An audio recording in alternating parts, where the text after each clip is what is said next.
Hi YouTube, welcome to Pagan Perspective. This is Wednesday and I'm your host Megan.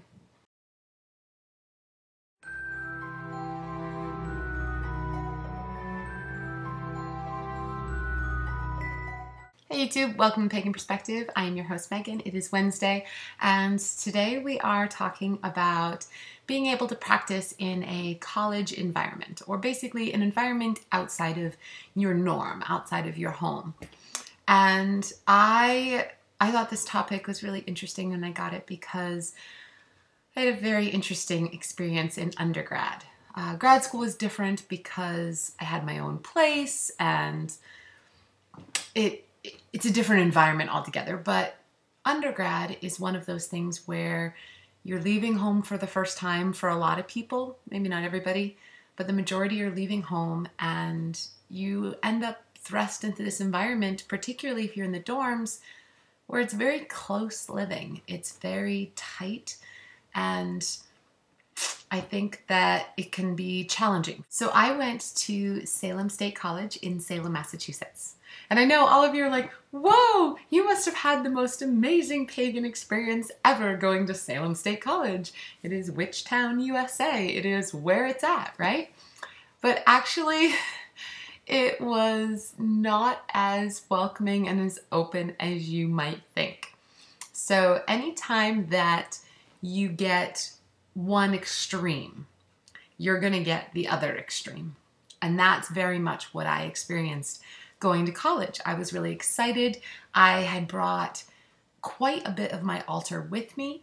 I had brought a lot of books. I had brought a lot of things that I felt really close to and things that I wanted to be able to have. And I thought, well, here, going to Salem, I should be more than welcomed and it should be no problem, right?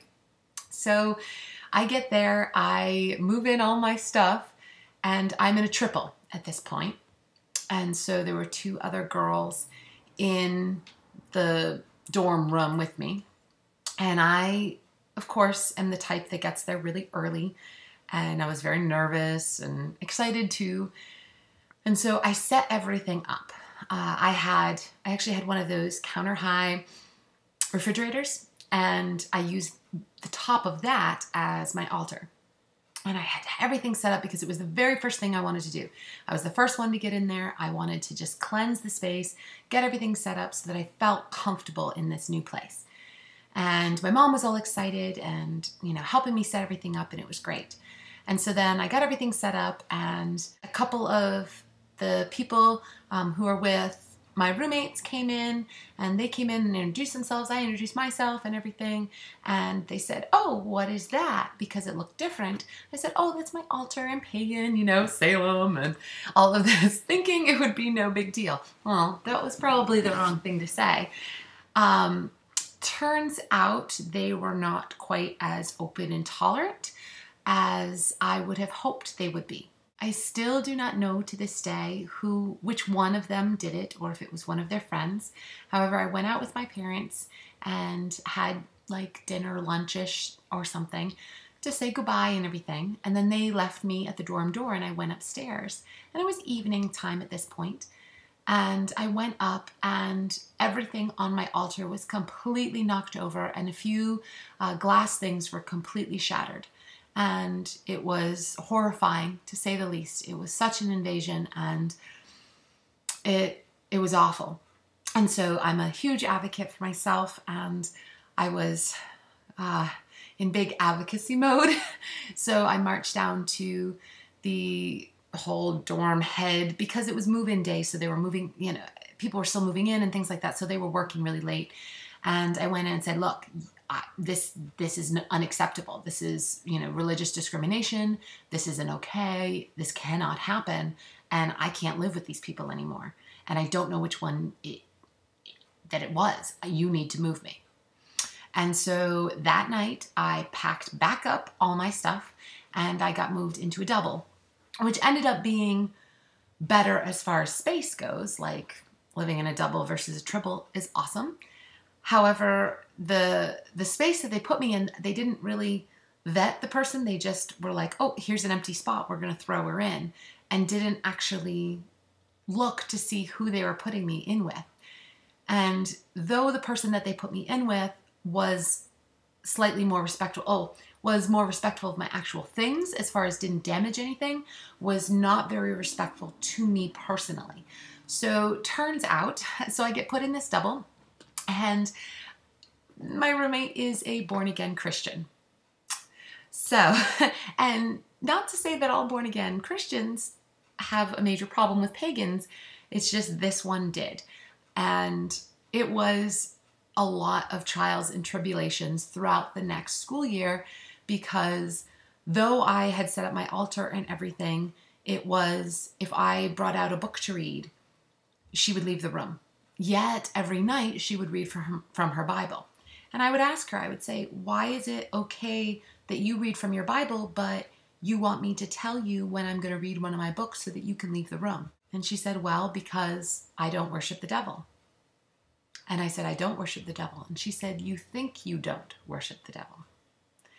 And that was the hardest thing, is that there was no arguing with her.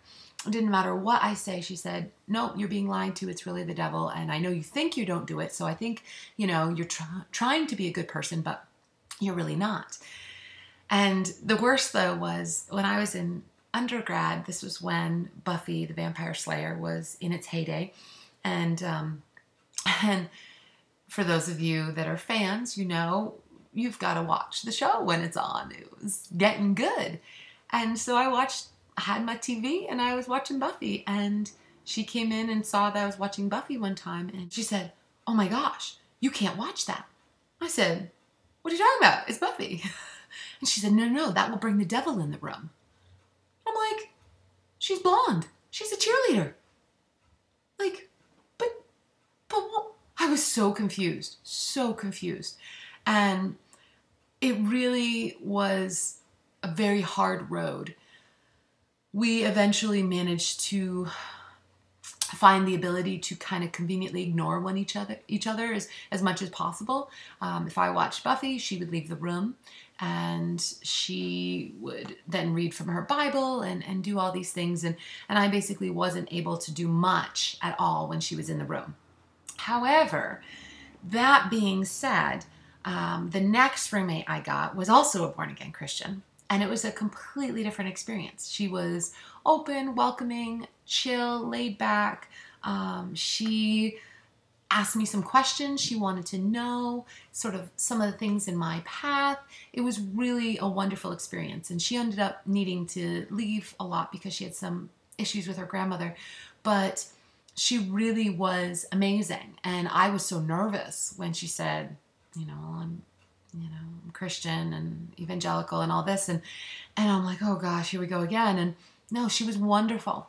So, and then my school is primarily a commuter school. So I ended up not getting the lottery and had to get an apartment for the last 2 years. And so the roommates that I got were all very open and welcoming. One was actually Catholic, and she was wonderful. So, it's all about, I think, the individual person and who you get. I think, yes, overall, maybe the message of the church that they belong to might not be super positive or super tolerant about all different things, not just other religions, but maybe LGBT issues, things like that. However, each individual really does need to be treated as the individual. And I had some pretty hard experiences. I was also a tour guide in Salem during my 4-year tenure. And, so every Halloween, it was the big night. That's when you made the money. You had to do your job. And so I was dressed like a Puritan most of the time, and then I just wanted to go home.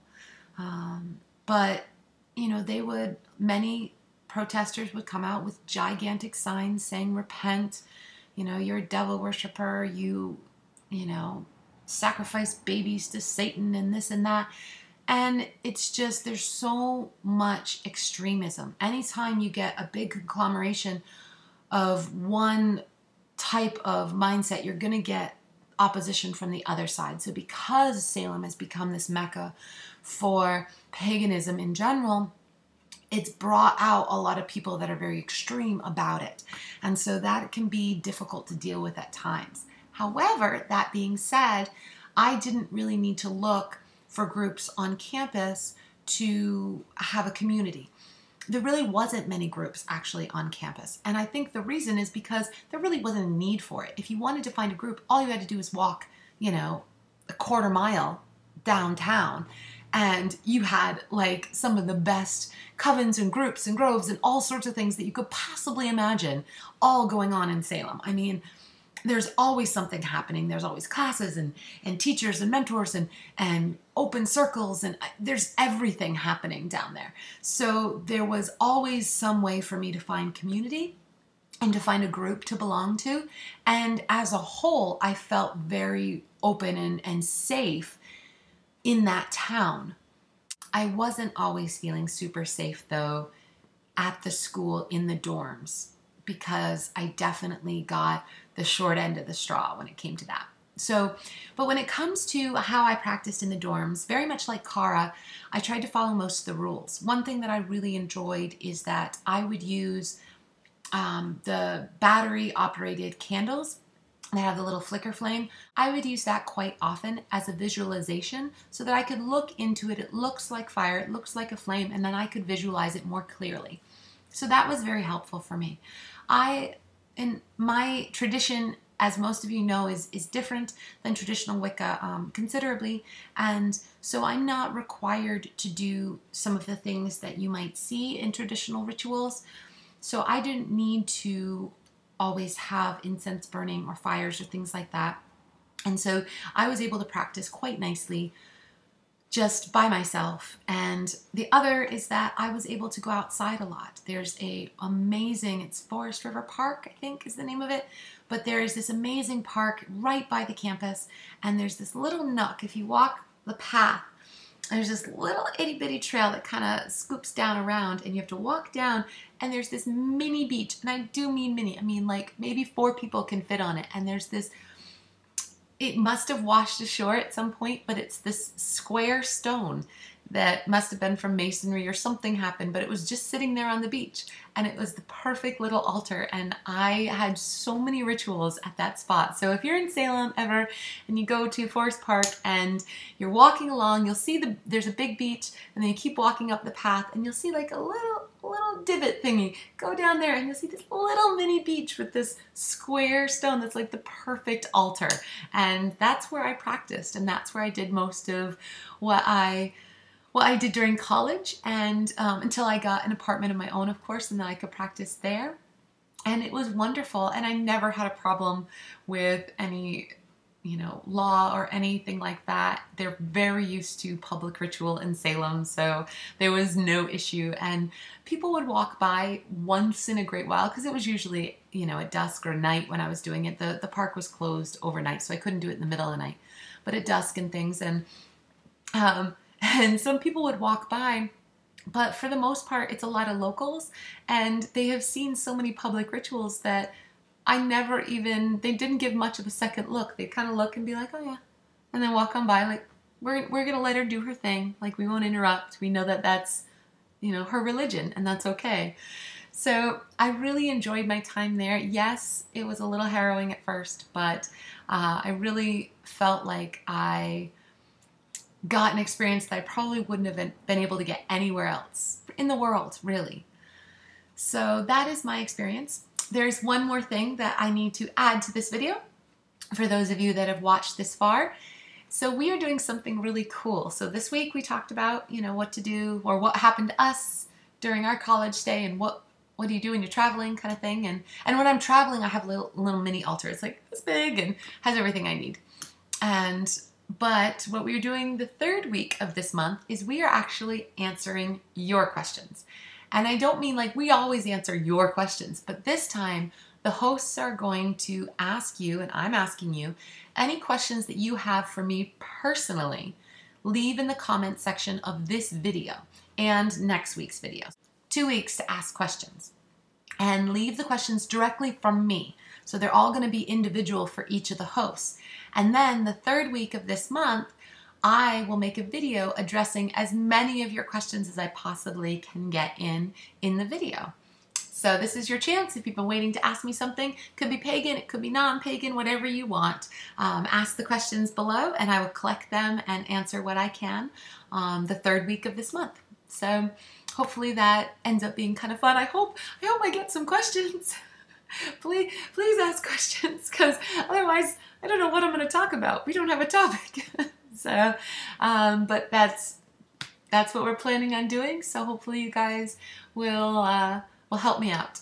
So that's my video for this week, and I hope you all have a fabulous rest of your week. And as always, guys, blessed be.